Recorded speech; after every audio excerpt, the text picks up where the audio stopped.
Salut à toi, pensée du jour numéro 452. Aujourd'hui on parle système respiratoire. Pourquoi? Parce que j'ai la tête dans les bouquins à l'heure actuelle. Et donc je me suis dit que ce serait une occasion de partager quelques pensées là-dessus.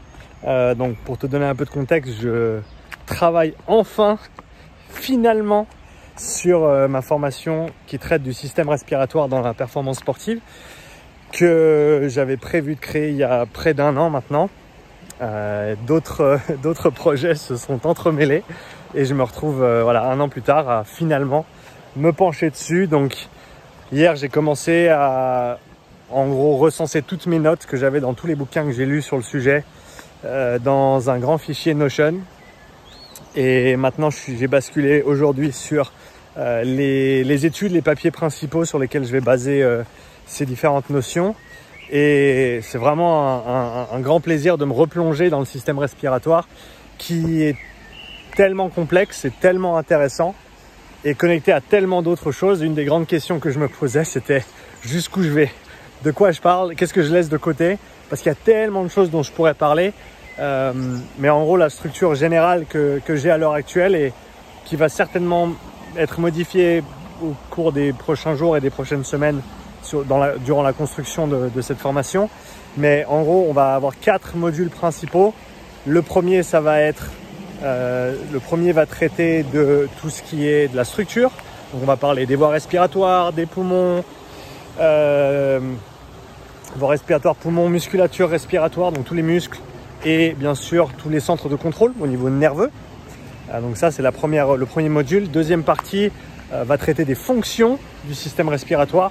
Donc la ventilation, comment ça fonctionne, ventiler donc l'air qui rentre, qui sort, les échanges gazeux, donc parler de tout ce qui est bien sûr oxygène, CO2, mais sans oublier, et j'aurai une section là-dessus, l'oxynitrique. Il s'avère que notre système respiratoire est considéré maintenant comme un système non pas à 2 gaz, que j'ai mentionné, mais 3, avec l'oxynitrique qui joue un rôle très important dans le transport de l'oxygène et dans l'aspect vasodilatoire également. Donc c'est quelque chose que j'aborderai dans les fonctions. On a tout ce qui est de la stabilisation de la colonne, tout ce qui est de la gestion des pressions intra-abdominales, intrathoraciques, l'équilibre homéostatique, donc l'équilibre acide-base qui est maintenu en partie grâce au système respiratoire et à la respiration. Et on a d'autres effets de la respiration sur d'autres systèmes du corps. Donc les différentes interactions, j'en traiterai également en parlant notamment de l'impact qu'a le système respiratoire sur le système nerveux central, mais sur d'autres aspects aussi, les effets sur le système cardiaque, les effets sur le musculaire, etc. Donc ça, c'est pour le module 2 qui traitera des fonctions du système respiratoire. Module 3, on parlera des limitations du système respiratoire, les limitations structurelles, les limitations fonctionnelles durant les efforts ou même au repos.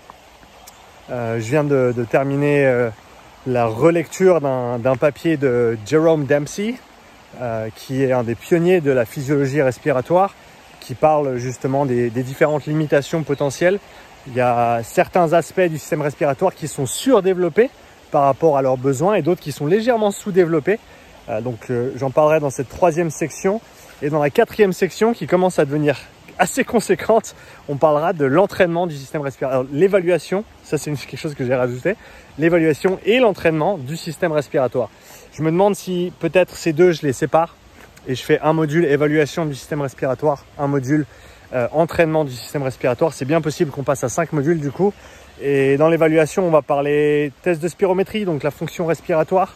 On va parler des différents tests de pression inspiratoire maximale, pression expiratoire maximale, tests de coordination respiratoire, tout ce qui est des seuils ventilatoires, même si c'est pas vraiment une évaluation du système respiratoire en tant que tel, c'est plutôt, je dirais, les seuils ventilatoires sont une manifestation d'un changement d'état interne, comme on le sait, c'est domaine d'intensité, donc mais c'est mesuré via la respiration, donc je vais en parler parce qu'il y a des gens qui seront intéressés et moi ça m'intéresse aussi de me replonger dans ces notions-là. On va parler au niveau de l'évaluation, la mobilité thoracique, c'est quelque chose qui n'est pas très bien établi en termes de paramètres, mais j'en parlerai également.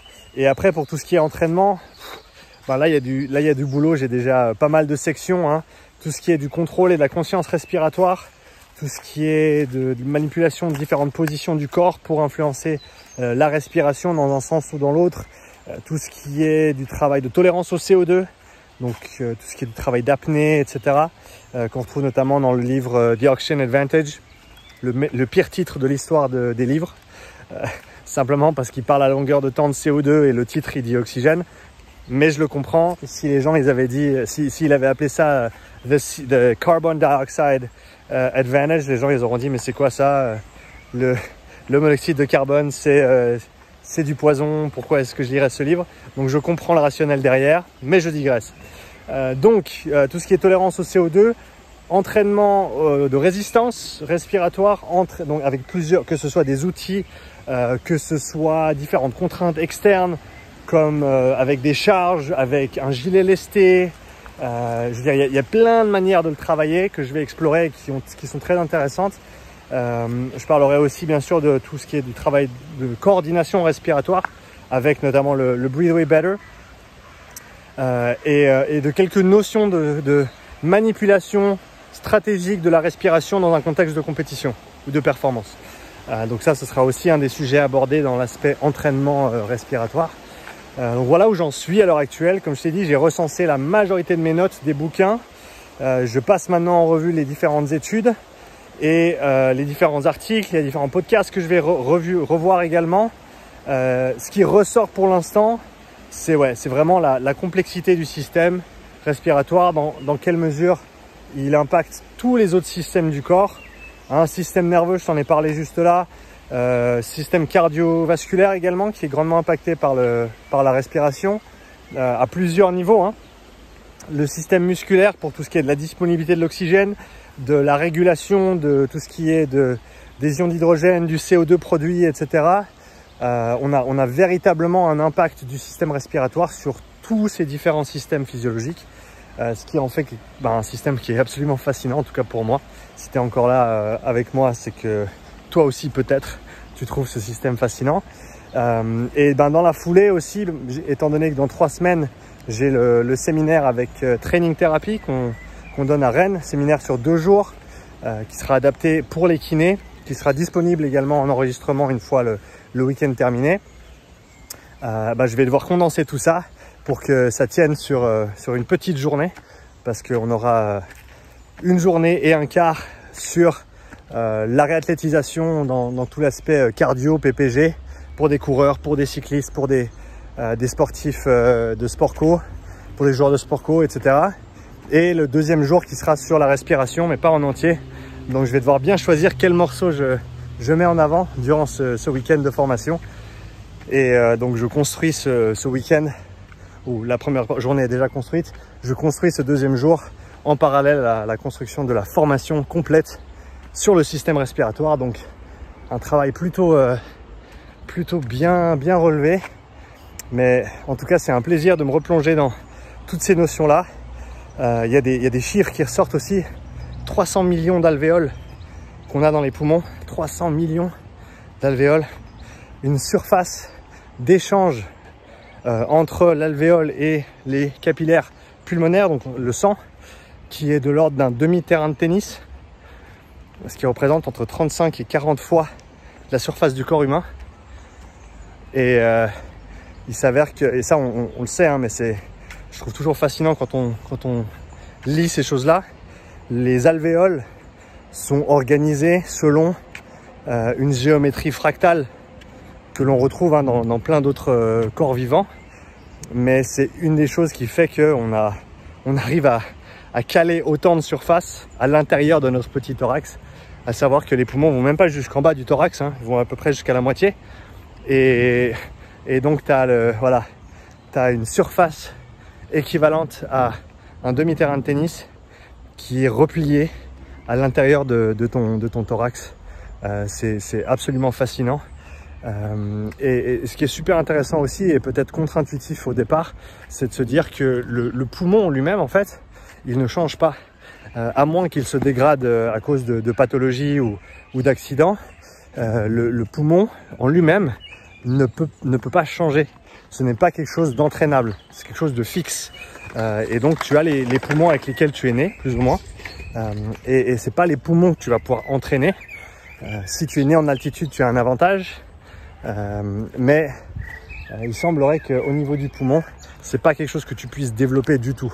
Par contre, les muscles respiratoires ainsi que leur contrôle, ça tu peux les entraîner. Donc tu as une partie qui est inerte entre guillemets au niveau des voies respiratoires et au niveau des poumons. Ce qui est intéressant de se dire, c'est que toutes ces parties-là sont en contact avec l'atmosphère, si on veut bien le raisonner comme ça.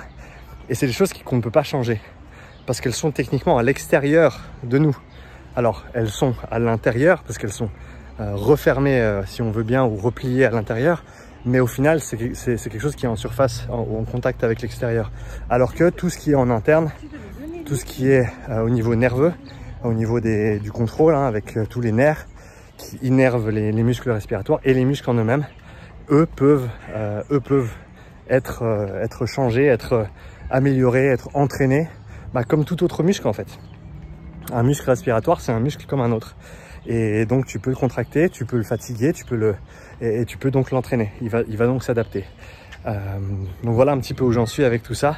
Hâte de continuer à me plonger dans les études demain et de basculer ensuite sur tout ce qui est des podcasts et des présentations YouTube que je vais repasser en revue et que je vais condenser dans cette formation. Si tu as des questions sur le système respiratoire, laisse-moi un commentaire. J'essaierai d'y répondre dans mes prochaines pensées du jour. Je vais avoir la tête pleine de notions respiratoires pour les prochaines semaines, en tout cas 3-4 semaines. Donc je vais certainement en parler pas mal. Donc si tu as des questions, c'est le bon moment. Laisse-moi un commentaire là-dessous et je me réjouis de te répondre. Sur ce, belle journée et à bientôt pour une nouvelle pensée du jour. Ciao.